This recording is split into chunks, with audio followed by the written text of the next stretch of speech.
Halo, masih bersama catatan Nat-Nat yang cerewet ceriwis dan melayang-melayang.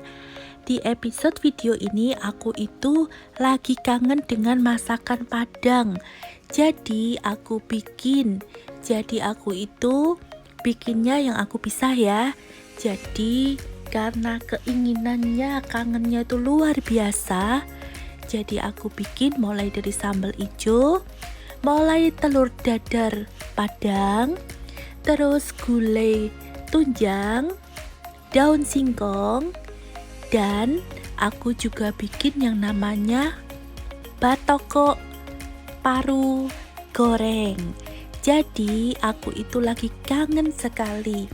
Untuk telur dadar Padangnya ini aku cetak dua. Satunya dicetakkan kue lumpur, satunya aku goreng di wajan seperti ini.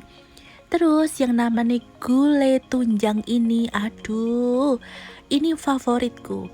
Jadi terus aku tuh bikin sambal ijo ala-ala catatan Nat-Nat ya. Jadi inilah ceritaku. Beberapa hari itu di kotaku ini lagi musim hujan. Sudah jadinya itu ya wes aku tuh kok kepingin sekali makan makanan nasi Padang. Kalau teman-teman yang ada di Indonesia atau di Malaysia, di Singapura, di Hong Kong untuk makan makanan ini gampang ya.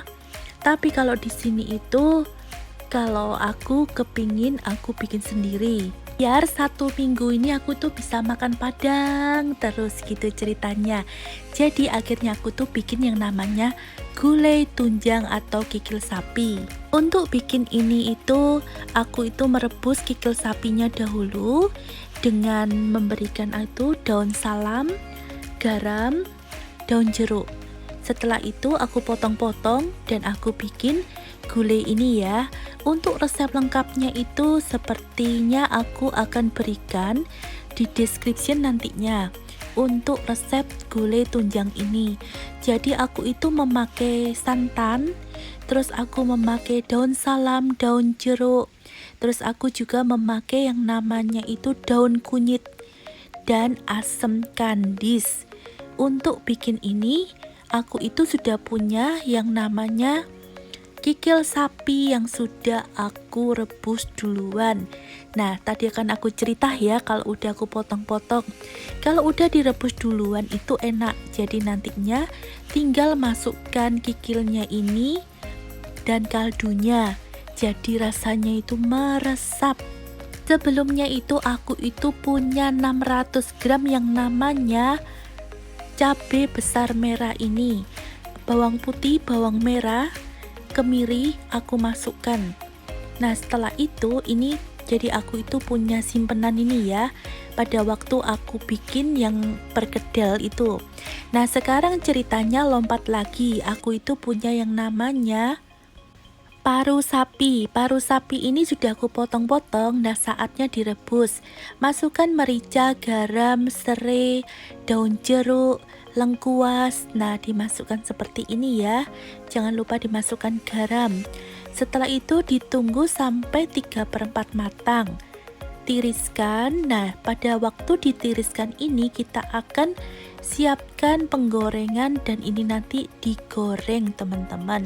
Jadi ini nanti untuk batoko paru. Nah ini pada waktu aku menggorengnya ya. Jadi aku goreng ini. Nah seharusnya itu nanti ditok-tok, tapi aku nggak ditok-tok. Siapkan minyak dan goreng bawang putih sampai seharum-harumnya. Setelah itu masukkan sambal hijau 2 sendok makan.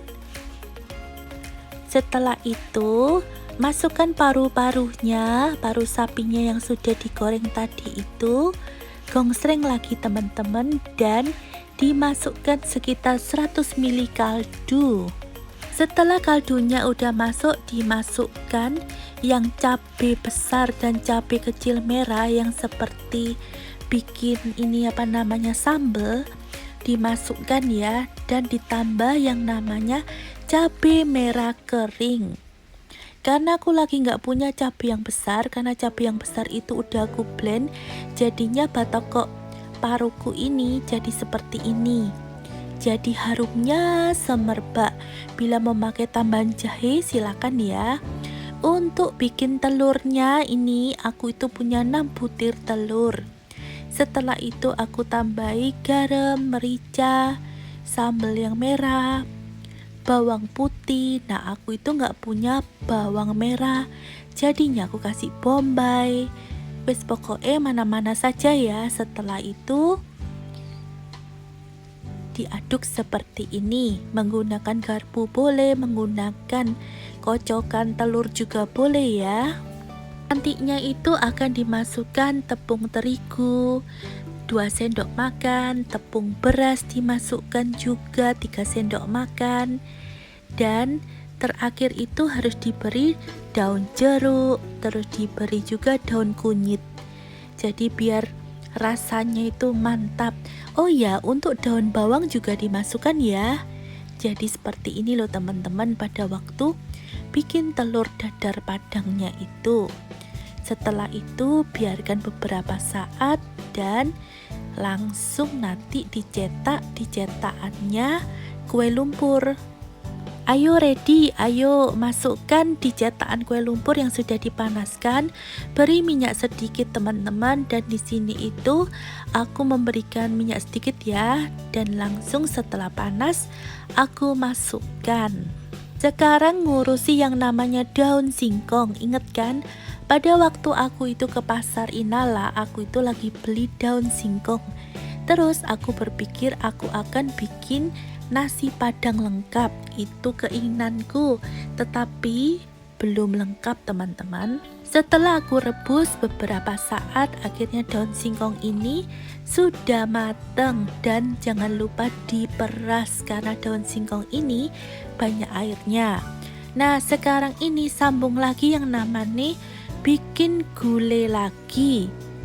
Loh kok gulai ya?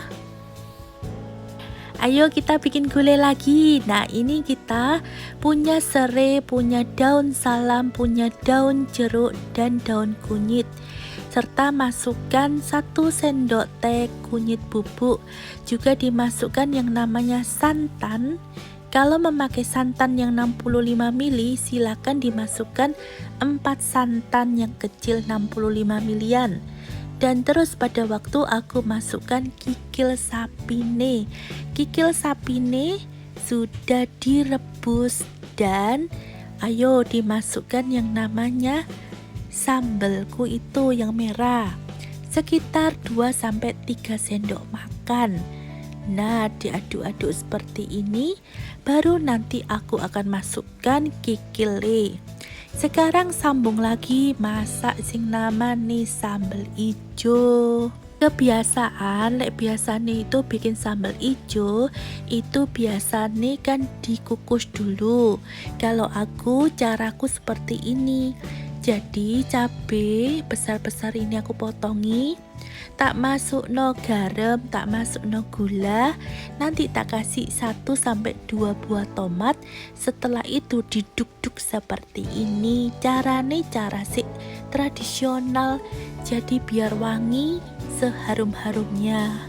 Jangan lupa bawang putih dan bawang merah dimasukkan. Setelah itu teman-teman beri minyak dan dimasak seperti ini. Aku tambahkan sekitar 100 ml air dan aku beri ikan teri. Jadi lek masak ini itu harus betul-betul dikoreksi rasa. Jadi nih seperti ini. Sudah jadi makannya seperti ini loh. Untuk daun singkongnya ya sudah direbus, terus diperes jangan lupa ya. Nah ini pada waktu ada beberapa yang order di tempatku. Inilah ceritaku bersama nasi padang sego padang. Sampai berjumpa kembali di video selanjutnya. Ojo bosen ya. Semoga ceritaku ini dapat menginspirasi teman-teman untuk bikin nasi padang sendiri. Jadi teman-teman bisa tahu yang dimasukkan apa, bahan-bahannya juga untuk yang dibikin itu yang betul-betul sehat dan higienis. Terima kasih, sampai berjumpa kembali di video selanjutnya.